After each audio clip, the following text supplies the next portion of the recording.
Assalamualaikum warahmatullahi wabarakatuh. Baik again, Zulfan Afdillah and welcome to Rabbanians channel. Kali ini kita akan bahas mengenai nubuatan Nabi Muhammad SAW di dalam perjanjian lama. Halo semua. Seperti yang saya katakan pada video-video lain, sebenarnya saya ini malas bikin konten yang kesannya menyerang agama Islam. Tetapi, seperti yang barusan kita dengar, orang-orang seperti channel Rabbanians ini mencari gara-gara dengan menggunakan Alkitab, kitab suci umat Kristen, untuk mengklaim dengan sembarangan bahwa Muhammad adalah nabi yang dijanjikan. Sebagai umat Kristen yang kitab sucinya digunakan, saya punya hak untuk membantah klaim tersebut. Apakah artinya saya berkata bahwa orang-orang seperti channel Rabbanians ini tidak boleh coba-coba menggunakan Alkitab untuk membuktikan bahwa Muhammad adalah nabi yang dijanjikan? Enggak, bukan begitu. Menurut saya sih boleh-boleh aja. Tetapi jangan marah dong kalau saya juga menggunakan Al-Quran untuk membuktikan bahwa Muhammad bukan nabi yang dijanjikan. Kalau teman-teman muslim dipersilakan mempertanyakan Alkitab, kenapa saya tidak boleh mempertanyakan Al-Quran? Apakah kamu takut untuk mengetahui bahwa selama ini kamu dibohongin? Hah? Enggak. Kalau kamu tidak takut untuk mengetahui apakah selama ini kamu dibohongin, kenapa kamu tidak berani mempertanyakan Al-Quran? Kalau Al-Quran itu benar, seharusnya kamu tidak perlu takut untuk dipertanyakan. Jadi begini guys, pada video ini, saya akan menggunakan Al-Quran untuk membuktikan bahwa Muhammad bukan nabi yang dijanjikan. Dengan kata lain, saya akan menggunakan Al-Quran untuk membuktikan bahwa Al-Quran salah. Kalau kamu takut murtad, kalau kamu takut untuk mengetahui bahwa selama ini kamu dibohongin, lebih baik kamu berhenti nonton video ini sekarang. Karena semakin kamu nonton video ini, kamu akan semakin sadar bahwa apa yang kamu percaya selama ini adalah kebohongan, dan kamu akan murtad. Jadi bagaimana? Kamu takut untuk mengetahui bahwa selama ini kamu dibohongin, atau kamu berani murtad untuk melihat kebenaran? Kalau kamu takut untuk mengetahui bahwa selama ini kamu dibohongin, silakan tutup video ini sekarang. Kalau kamu terus nonton video ini, berarti kamu sudah siap untuk menerima kenyataan yang akan saya sampaikan dan siap untuk murtad keluar dari Islam. Bagaimana? Udah siap untuk menerima kenyataan dan keluar dari Islam ya? Oke, yuk kita lanjut aja ya. Sebelum kita melanjutkan video ini, sebelumnya ada disclaimer bahwa video ini dibuat bukan untuk menyerang suatu kelompok agama ataupun kepercayaan tertentu. Juga tidak bermaksud untuk membenci suatu pemeluk agama maupun keyakinan tertentu. Baik kalian itu Kristen, Buddha, Yahudi, dan juga Hindu dan sebagainya. Video ini dibuat semata-mata untuk menambah wawasan dan keyakinan saja. Internet adalah platform publik yang mana penggunanya bebas untuk menyampaikan opini dan juga aspirasi mereka dengan cara yang sopan, santun, dan beretika. Itulah sebabnya video ini dibuat semata-mata hanya untuk memberikan informasi, wawasan, dan untuk menambah keyakinan, bukan untuk provokasi. Nah, seperti yang barusan kita dengar dari channel Rabbanians, saya juga mau mengatakan hal yang sama, yaitu video ini dibuat bukan untuk menyerang suatu agama, bukan untuk membenci suatu agama. Video ini dibuat semata-mata untuk menambah wawasan dan keyakinan saja. Internet adalah platform publik yang penggunanya bebas untuk menyampaikan opini dan aspirasi dengan cara yang sopan, santun, dan beretika, bukan untuk provokasi. Selain itu, saya juga mau menambahkan apa yang dikatakan oleh Rabbanians dengan Undang-Undang Dasar 1945 Pasal 28E. Yang menyatakan bahwa negara menjamin kebebasan setiap orang untuk mengeluarkan pendapat. Saya hanya menggunakan penggaris yang sama seperti yang digunakan oleh Rabbanians untuk mengukur dirinya sendiri, kitab sucinya, nabinya, dan Tuhannya. Dan kamu sudah siap untuk menerima kenyataan bahwa Al-Quran bukan wahyu dari Tuhan. Kamu sudah siap untuk menerima kenyataan bahwa Muhammad bukan nabi. Dan kamu sudah siap menerima kenyataan bahwa Allah bukan Tuhan setelah lagu pembukaan video ini dimulai. Setuju ya? Oke, kita mulai aja ya.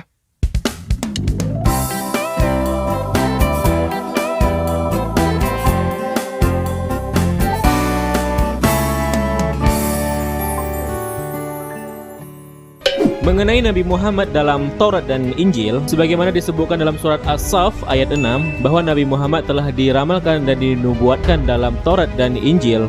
Itulah sebabnya kenapa aku termotivasi untuk membuat video ini. Nah, Rabbanes mengutip surat As-Saff ayat 6. Yuk kita baca bersama Al-Quran surah 61 ayat 6.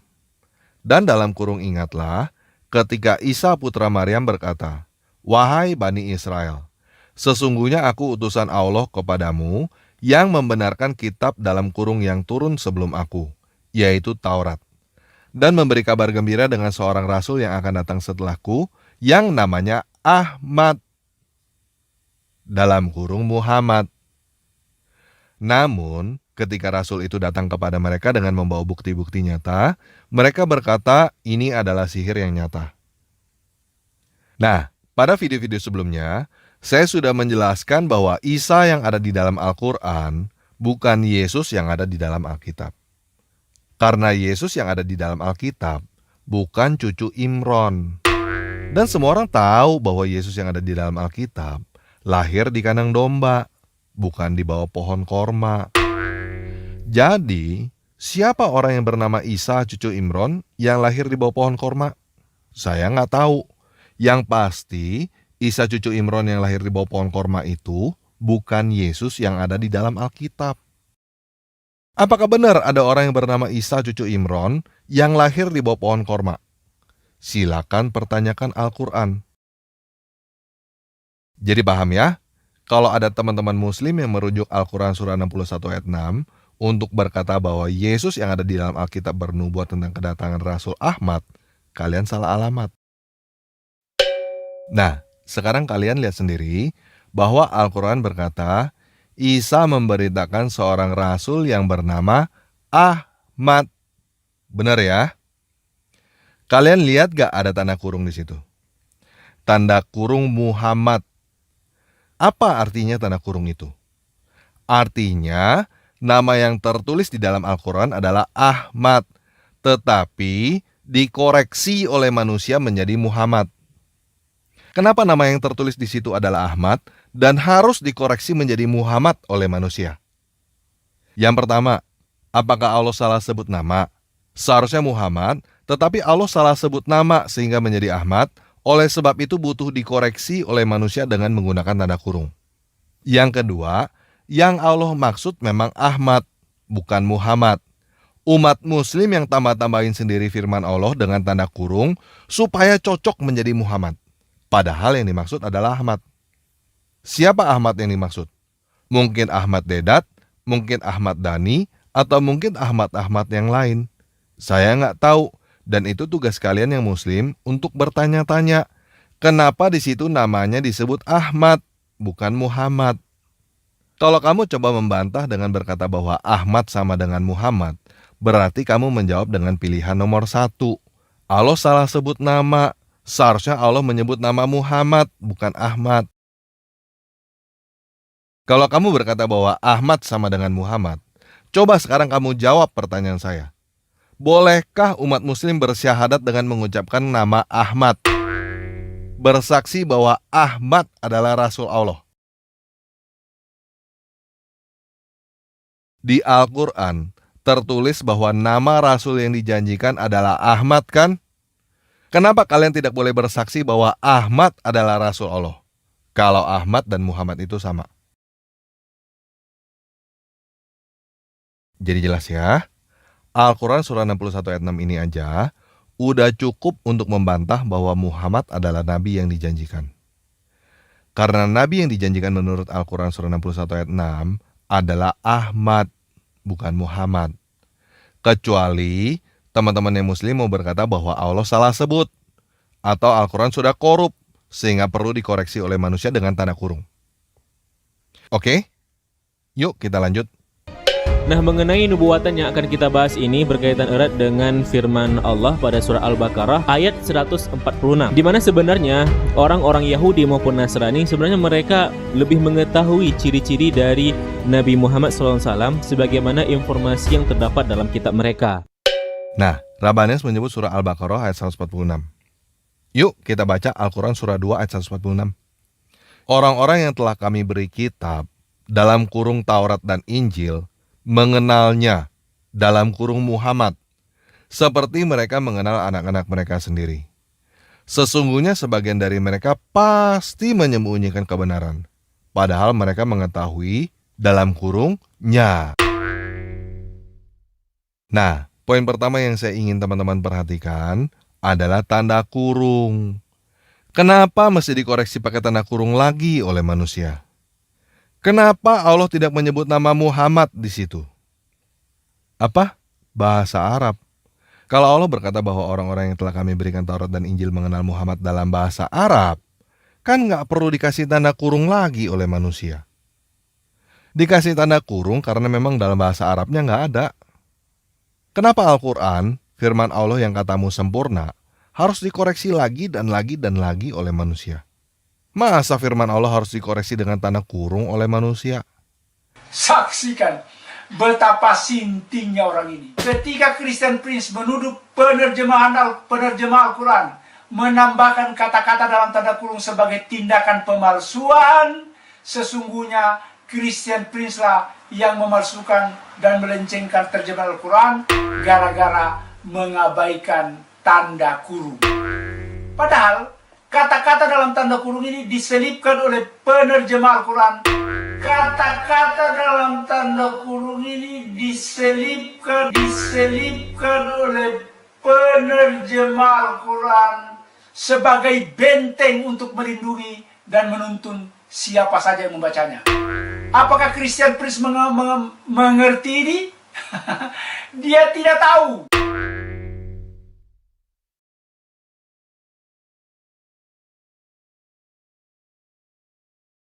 Ketika seorang dai berceramah menjelaskan ayat Al-Quran, sesungguhnya dia sedang membangun penjelasan dalam tanda kurung. Namun, karena disampaikan dalam ceramah, jelas tanda kurungnya tidak kelihatan. Karena orang bingung, mudah disuapi dengan ajaran sesat. Udah mulai bisa lihat kan bahwa Al-Quran tidak sempurna? Yuk kita lanjut bahas Al-Quran surah 2 ayat 146 ini dengan koreksi tanda kurung yang diselipkan oleh manusia. Kita anggap maksudnya seperti yang teman-teman muslim pahami. Orang-orang Yahudi dan Kristen mengenal Muhammad seperti anak-anak mereka. Betul ya? Nah, pertama, silakan teman-teman pertanyakan kenapa dikatakan orang-orang Yahudi dan Kristen mengenal Muhammad seperti anak-anak mereka sendiri. Kenapa tidak dikatakan umat muslim mengenal Muhammad seperti anak-anak mereka sendiri? Aneh gak dikatakan orang-orang Yahudi dan Kristen yang mengenal Muhammad, bukan orang-orang muslim? Kalau menurut kamu tidak ada yang aneh dengan ayat ini, sekarang saya kasih contoh supaya kamu lebih paham ya. Saya, tanpa ragu, adalah nabi. Buktinya, sebagian orang-orang Korea Utara tahu banget bahwa saya adalah nabi. Seperti mereka tahu anak-anak mereka sendiri. Ada yang aneh gak? Kalau menurut kamu tidak ada yang aneh dengan pernyataan saya tadi, ya udah deh, berarti saya beneran adalah nabinya kamu. Hah? Apa? Muhammad adalah nabi terakhir. Oh, kamu salah. Muhammad menubuatkan bahwa akan datang nabi tanpa ragi dari Indonesia. Al-Quran yang kamu pegang sekarang itu sudah korup. Nih, sekarang lihat ya buktinya ya. Surat Abal-Abal 1 ayat 1. Sesungguhnya Muhammad menubuatkan datangnya nabi tanpa ragi. Jelas kan? Nih, lihat lagi ya, surat Abal-Abal 1 ayat 2. Sesungguhnya sebagian orang-orang Korea Utara mengetahui bahwa tanpa ragi adalah nabi, seperti mereka mengetahui anak-anak mereka sendiri. Kalau mereka berkata tidak tahu, sesungguhnya mereka sedang berdusta. Bagaimana? Percaya bahwa saya adalah nabi beneran cuma gara-gara saya asal ngejeplak seperti itu? Udah bisa lihat belum ada yang aneh pada Al-Quran surah 2 ayat 146? Coba sekarang teman-teman yang muslim jawab. Seharusnya yang mana yang benar? Orang Yahudi dan Kristen mengenal Muhammad seperti anak-anak mereka sendiri, atau orang Islam mengenal Muhammad seperti anak-anak mereka sendiri? Kalau kalian setuju dengan Al-Quran, kalau kalian setuju bahwa orang-orang Yahudi dan Kristen mengenal Muhammad seperti anak-anak mereka sendiri, Berarti kalian setuju bahwa saya lebih mengenal Muhammad daripada kalian. Dengan demikian, kalian jangan sok tahu. Kalian jangan merasa lebih kenal Muhammad daripada saya. Saya lebih tahu tentang Muhammad daripada kalian. Paham nggak? Silakan kalian survei berapa banyak orang Kristen dan Yahudi yang mengenal Muhammad seperti mengenal anak-anak mereka sendiri. Mau survei 10 orang kek, 100 orang kek, 1 juta orang kek, silakan. Coba kalian pertanyakan, apakah benar orang-orang Kristen dan Yahudi mengenal Muhammad seperti anak-anak mereka sendiri? Di garis bawahin ya, seperti mengenal anak-anak mereka sendiri. Udah sadar belum? Nggak ada satupun orang Kristen dan Yahudi yang mengenal Muhammad seperti mengenal anak-anak mereka sendiri. Hah? Siapa? Waraka bin Naufal dan Buhairah. Kalau kalian percaya cerita Waraka bin Naufal dan Buhairah, saya juga bisa. Orang-orang Korea Utara yang mengetahui bahwa Tan Paragi adalah nabi seperti mengetahui anak-anak mereka sendiri adalah mantan pemimpin Korea Utara, Kim Il Sung dan Kim Jong Il. Jelas kan? Hah? Di mana mereka sekarang? Udah meninggal. Kalian tahu gak bahwa cerita Waraka bin Naufal dan Buhairah yang ada di dalam hadis Bukhari, hadis Muslim, hadis Tirmizi baru ditulis lebih dari 200 tahun setelah Muhammad meninggal? Hah? Apa? Kalian gak tahu bahwa hadis-hadis itu baru ditulis lebih dari 200 tahun setelah Muhammad meninggal? Aduh, kasihan ya kalian. Semua penulis hadis bukan saksi mata, guys. Mereka hanya menulis berdasarkan apa kata orang, dari kata orang lain, dari kata orang lain, dari kata orang lain lagi, yang gak tahu lewatin berapa banyak orang. Dan sekarang kamu dengar dari saya sendiri nih ya. Bukan dari kata orang lain, apalagi dari kata orang lain dari orang lain lagi. Yang tahu bahwa saya nabi adalah mantan pemimpin Korea Utara, Kim Il Sung dan Kim Jong Il. Dua-duanya udah meninggal. Goblok gak kamu kalau kamu percaya dengan omong kosong seperti itu? Kalau kamu bisa mengerti bahwa ketika saya berkata yang tahu saya nabi adalah Kim Il Sung dan Kim Jong Il itu hanya karang-karangan saya, seharusnya kamu cukup cerdas untuk mengerti bahwa Waraka bin Naufal dan Buhairah itu hanyalah karang-karangan orang yang ditulis lebih dari 200 tahun setelah Muhammad meninggal. Udah sadar belum? Kalau kamu masih belum sadar juga, kalau kamu masih mau ngotot berkata bahwa orang-orang Kristen dan Yahudi mengenal Muhammad seperti anak-anak mereka sendiri, sebagian dari mereka pasti menyembunyikan kebenaran padahal mereka mengetahuinya, ya sudah, sekarang saya ngaku deh. Saya kenal Muhammad seperti saya mengenal anak-anak saya sendiri. Muhammad adalah anak nakal, bukan nabi. Surat Abal-Abal 1 ayat 1. Sesungguhnya Muhammad menubuatkan datangnya Nabi Tan Paragi. Bagaimana? Masih mau ngotot berkata bahwa orang-orang Kristen dan Yahudi mengenal Muhammad seperti mengenal anak-anak mereka sendiri? Atau udah sadar bahwa tidak ada satu orang Kristen atau Yahudi pun yang mengenal Muhammad seperti mengenal anak-anak mereka sendiri?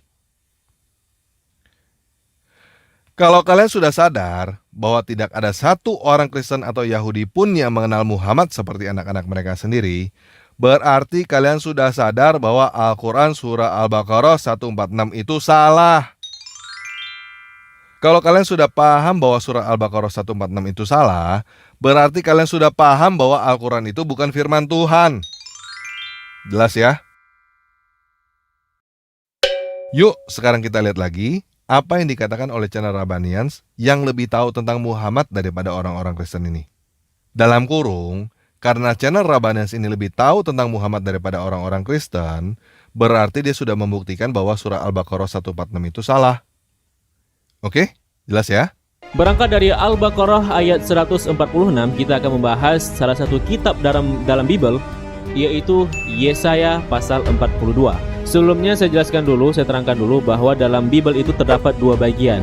Yang pertama Perjanjian Lama dan yang kedua adalah Perjanjian Baru. Perjanjian Lama adalah Taurat, kemudian Perjanjian Baru adalah Injil. Nah, teman-teman dengar sendiri ya. Channel Rabbanians menyebut Yesaya 42 terdapat pada Perjanjian Lama. Perjanjian Lama adalah Taurat, Perjanjian Baru adalah Injil. Artinya, cuman ada dua kemungkinan. Channel Rabbanans ini nggak tahu tetapi sok tahu, atau dia berbohong.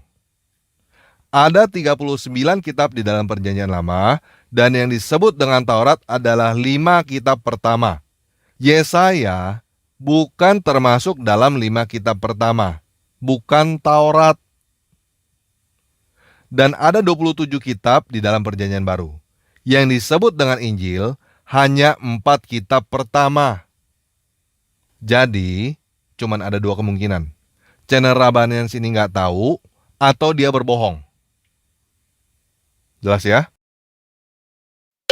Nah, karena dia berkata bahwa nubuat tentang Muhammad ada di kitab Yesaya, bukan di Taurat dan bukan di Injil, berarti dia membuktikan bahwa Al-Quran salah lagi.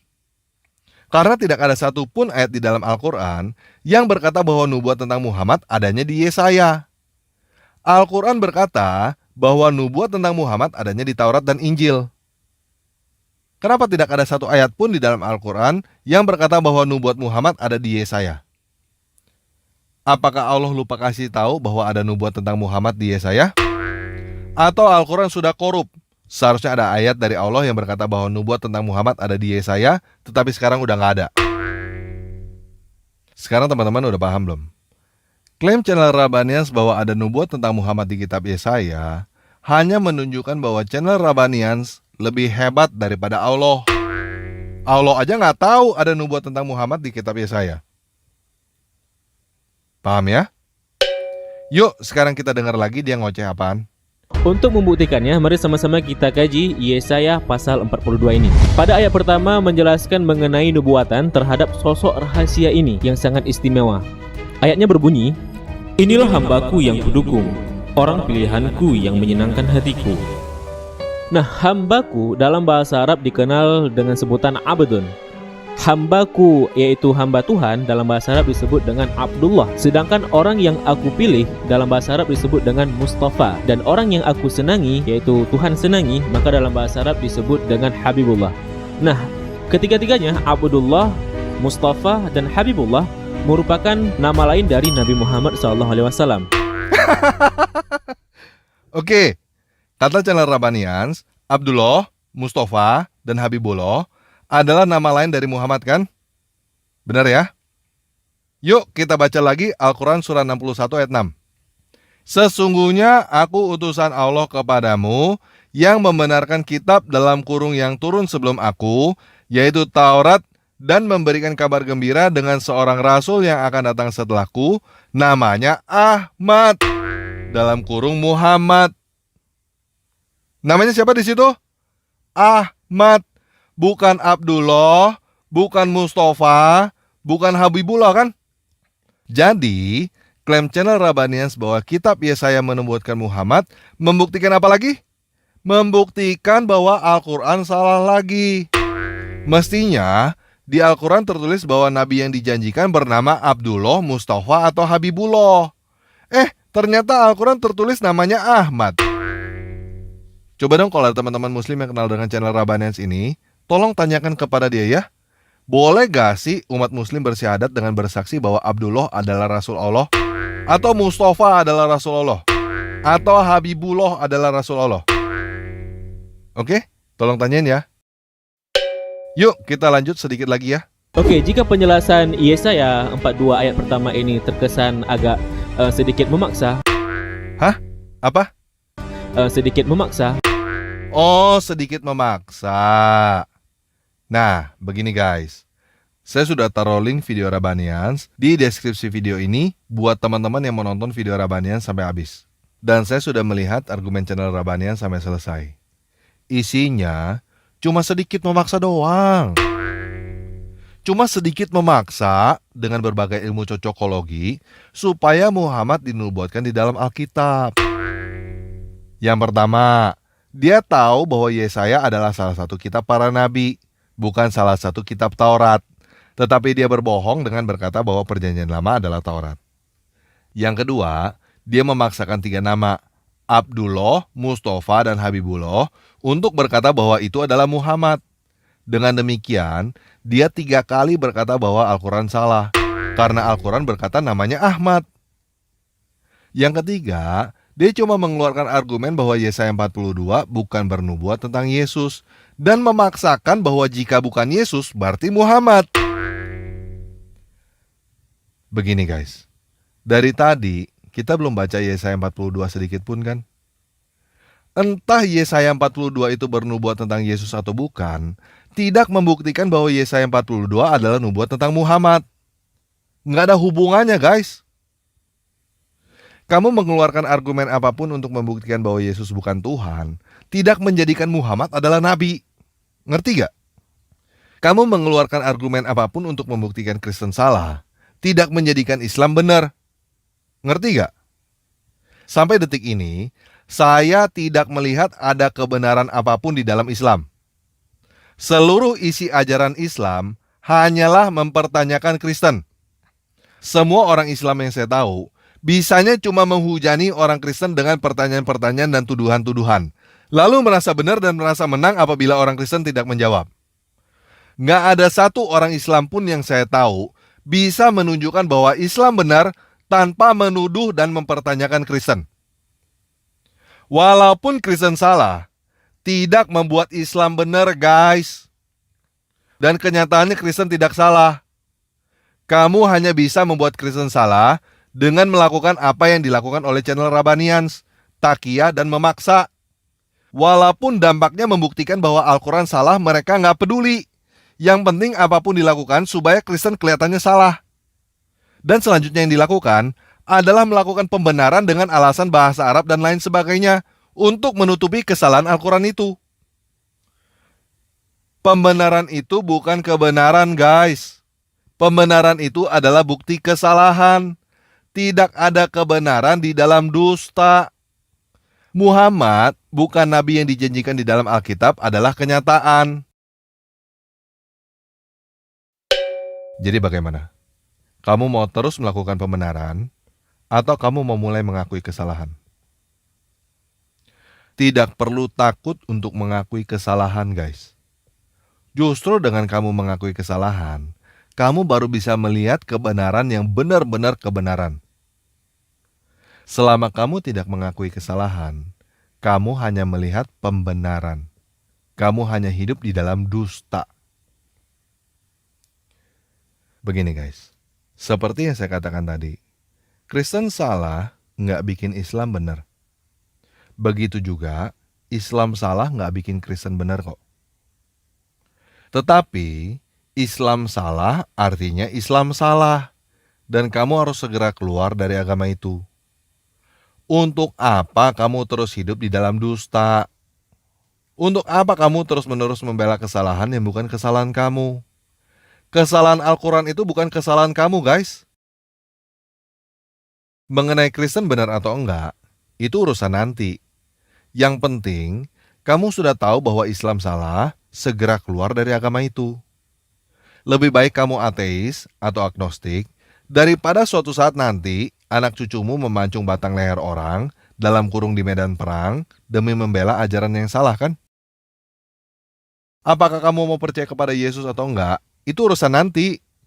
Kristen nggak butuh Islam untuk membuktikan bahwa Kristen itu benar. Jadi bagaimana? Kamu mau keluar dari Islam sekarang atau nanti? Kamu mau jadi Kristen bagus, kamu mau jadi agnostik atau ateis pun nggak masalah. Kamu nggak usah takut masuk neraka kalau kamu keluar dari Islam. Karena Islam adalah satu-satunya agama yang dipastikan masuk neraka oleh Tuhannya sendiri. Tidak ada agama lain di dunia ini yang dipastikan masuk neraka oleh Tuhannya sendiri kecuali Islam. Bagaimana? Kamu punya alasan apa lagi untuk tetap di Islam? Coba pikir. Semakin kamu pikir, semakin kamu nggak punya alasan untuk tetap beragama Islam kan? Nah, kalau kamu udah nggak punya alasan untuk tetap beragama Islam, silakan tulis saya keluar dari Islam di kolom komentar di bawah video ini ya. Setelah kamu tulis saya keluar dari Islam di kolom komentar di bawah video ini, kamu akan merasakan damai dan tenang yang belum pernah kamu rasakan. Dan kamu tidak akan pernah lagi mau beragama Islam. Dan kalau kamu mau punya teman-teman yang sudah keluar dari Islam juga, silakan bergabung dengan grup Telegram t.me/murtadin. Di situ kamu akan tahu bahwa kamu tidak sendirian. Paham ya? Oke, sekian video kali ini. Yesus Kristus penguasa saya memberkati kamu. Silakan tulis saya keluar dari Islam di kolom komentar video ini sekarang.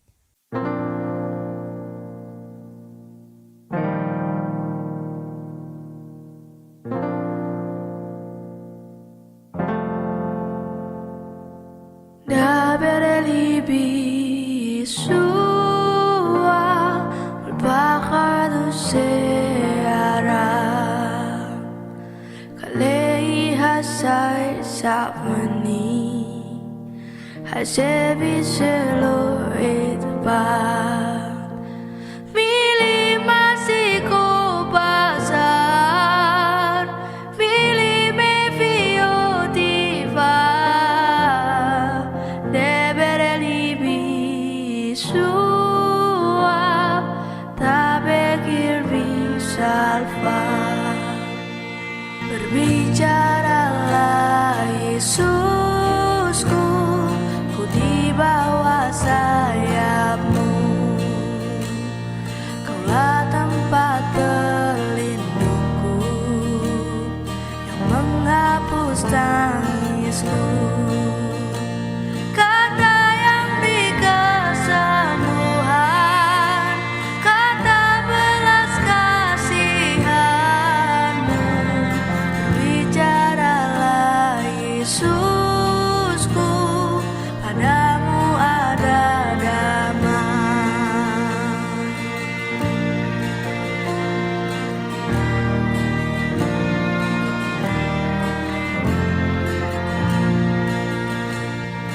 Dabeli bisua Evda Elohim hasma Kumilat harisbi Zevotili mutka Milim sekum rabakoa Milim setidur baos Dabereli bisua Tab khalis dun maus Berbicaralah Yesusku dengan suara lembut, periksalah hati ini, ajarku untuk taat, bersyukur dalam cintamu, menyerah pada rahmatmu, berbicaralah Yesusku, ajarku mengenalmu.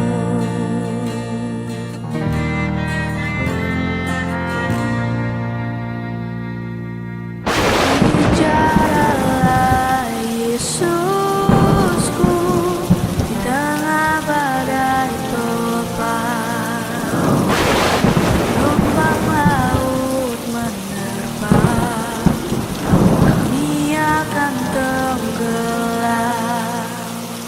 Kata yang hentikan badai, kata yang beriku harapan, berbicaralah Yesusku, tenangkanlah hatiku. Debereli bisua Adua besek nafkah Biklale nafsi neha Ebseato ay bekha Milim eraputasar Milim silkhim labako Debereli bisua En bekir pakasalo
שהראש